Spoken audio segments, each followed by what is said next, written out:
제가 맡은 주제는 북한의 위협과 한미동맹 이런 제목입니다. 이게 6.25자가 앞에 모두 제목에 들어가는데 조금 동떨어진 것 같지만은 사실은 그렇지 않습니다. 이 북한이라는 것은 지금부터 59년 전 6.25를 일으킨 주범이고, 그래 59년이라는 이 세월이 흐르면서 이 주범의 위협은 오늘날 어떤 상태이며, 그래서 이 한미동맹이라는 것은 그때 사실 그 주범이 범죄를 일으켰을 때 그때 한미 간에 그 어떤 공조된 힘이 없었더라면 우리가 지금 아마 이렇게 생존할 수 없었을 겁니다. 막 이런 의미에서 59년이 지나가는 이 시점에서 이 한미동맹은 또 어떤 의미가 있느냐, 막 이런 아마 의미에서 제게 이런 제목을 주신 것 같습니다.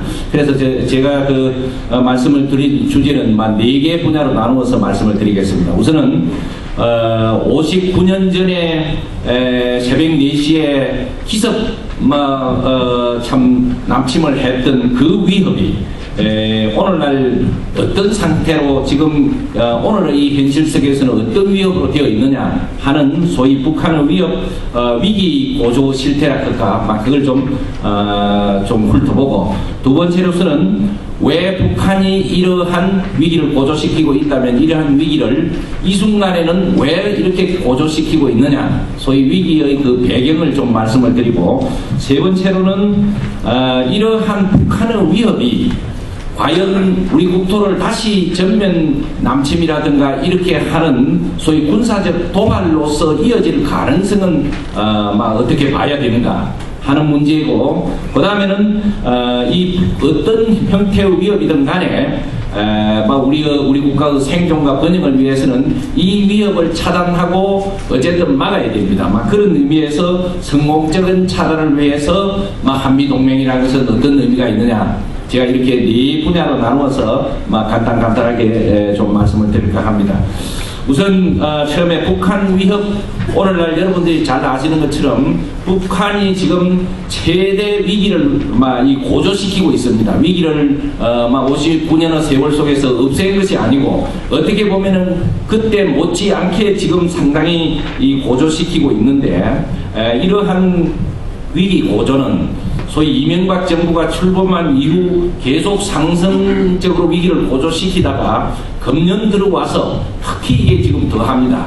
이게 이제 미국의 오바마 정부가 바뀌는 이 순간을 이용해서 더욱 더하고, 그래서 지난 소위 식목일날 로켓 발사, 자기들은 인공위성이다 하더라는 그거는 전혀 다른 이야기고, 사실 미사일 테스트를 한 4월 5일 그렇게 온 세계가 말려도 위기를 조성하면서 미사일 발사 실험을 하고, 그리고 지난 5월 25일에는 아랑곳 없이 그래 미사일 발사를 해놓고는 기다렸다는 듯이 제재를 가하니까 불능화시키라는 자기 핵무기 제조 과정 이런 거는 불능화시키지 않고 육자회담을 불능화시켜버렸어요. 빠져나오면서. 그러고는 이제 보라는 듯이 5월 25일에는 제2차 핵실험을 또 단행하면서 할 대로 해봐라, 이제 이런 식입니다.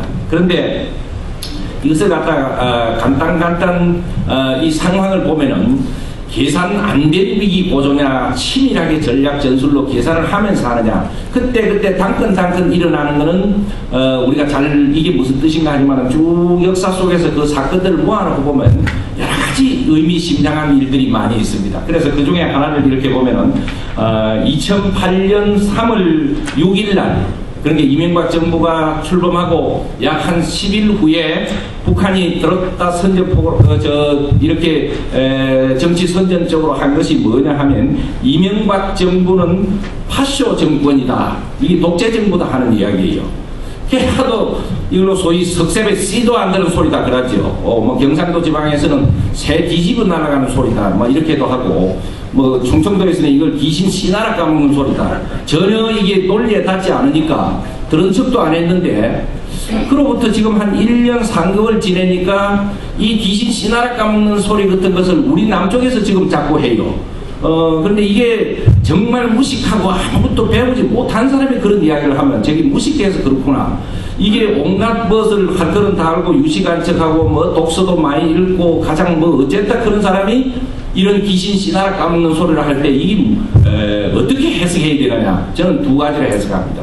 하나는 지령을 받아가지고 꼼짝달싹 못하는 무슨 약점이 적혀서 너가 이렇게 부러지져라, 그렇지 않으면 안 된다 하는 그런 어떤 속에서 이야기를 하거나, 안 그러면 이게 나이를 많이 먹으면 뇌세포가 많이 상한다고 그래요. 그러니까 이게 저희 선배 중에 한 분이 뇌에 무슨 종양이 생겨가지고 보니까 그 실피치를 어떻게 잘못 연결된 건지 신경이 어떻게 된 건지 사물의 이름들이 전부 바뀌어져 버려요. 냉장고가 선풍기가 되어버리고 아이스크림이 물이 되어버리고 뭐 남자가 여자가 되어버리고 그래갖고 남자가 뭐 여자가 한다 끄고 이상하게 이런 현상이 일어나버리더라고. 이제 이렇게 되었거나 무슨 두 가지가 아니고는 어떻게 김정일 정권이 팥소 독재지 이쪽이 이명박 정부가 이게 팥소 독재입니까? 만약에 팥소 독재하는 것 같으면 지금 그 덕수궁 돌담길에 붙여놓은 어젠가 오늘인가 조선일보 소개하는 거 그렇게 잔혹하고 지독한 욕을 걸러먹는 소리를 붙였으면 그거 잡아다 다 죽이비든가 무슨 수가 나야지 이게 어떻게 독재냐 이거야. 그래서 그런 현상을 보고도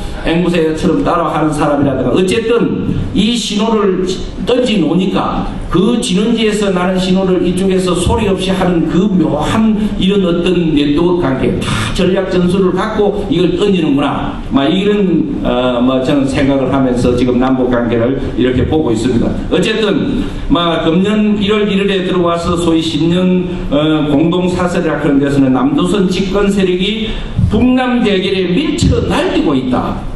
이게 또 미쳐 날뛰는 것도 이것도 또 뒤바꿨어요. 보니까 대결에 날뛰는 거는 여러분들 아무리 생각해도 이쪽입니까 그쪽입니까? 이게 이제 자꾸 뒤바꿔갖고 이렇게 이상한 소리 하는 사람들의 속에 같이 있다 보면 진짜 헷갈려요. 이럴수록 고개를 이렇게 한참 흔들어 갖고 이거 정신 차려서 이게 들어야 됩니다. 이게 미친 짓은 대결에 미친 짓은 자기들이 하면서 국내 대결에 미쳐 날뛰고 있다. 근데 이쪽 보고 그러고 그 다 갈굴 것도 없고 그런 저런 해가지고 어쨌든 미사일 실험도 하고 핵 실험도 하고 지금 이런 상태가 되어 있습니다. 그래서 결국 핵 실험하고 나서 보니까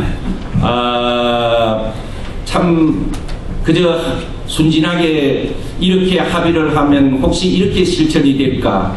이렇게 주면은 이렇게 혹시 될까? 순진해서 좋은 건지 무슨 안 될 거 알면서도 좋은 건지 그걸 또 잘 모르겠어요. 어쨌든 그렇던데 지난 몇 년도간에 하겠다 어쨌다 하는 거는 전부 무로 돌아갔습니다. 돌아가고 나니까 핵실험하고 나서 이명박 대통령하고 오바마 대통령하고 전화를 하면서 이제 대화하고 또 불러내서 합의나 하나 해놓고 보상 주고 또 그 시간을 이용해 질질 끌면서 또 북한은 갈 대로 갈고 이제 이런 패턴은 안 하겠다 하는 것이 크게 지난 한 15년의 역사 속에서 느낀 점입니다. 그러면 그렇게 안 하겠다 하는 거는 대화해가지고 약속을 한다고 해도 그걸 그대로 믿지 않겠고 어쨌든 실천적인 행동밖에 없다 하면서 엊그제 유엔결의 1874 결의안을 갖다가 이제 발표했는데 거기는 보니까 핵심적인 것은 북한의 모든 무기 수출을 금지하고 소형 무기 외에 모든 무기 관련 물자는 일체 수입을 금지한다.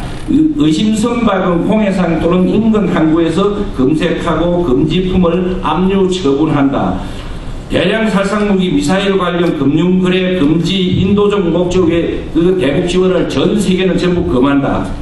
이것을 위해서 이행 감시단을 만든다. 이런 내용이고 여기에 대꾸로서 그다음에 받아치는 그 북한의 대꾸는 이런 겁니다. 안보리 결의 1874호를 단호히 규탄 배격한다. 우라늄 농축 작업을 이제 본격적으로 무기 만들기 위해서 착수한다. 종전까지는 신고하라 하니까 없는 걸 어떻게 신고하라 하더니 이제 싹 바꿔가지고 영영 죽겠지. 사실 있었는데 이제 본격적으로 무기 만들겠다. 요게 이제 첫 그기고 두 번째로서는 새로 추출되는 플루토늄 전량을 무기화한다.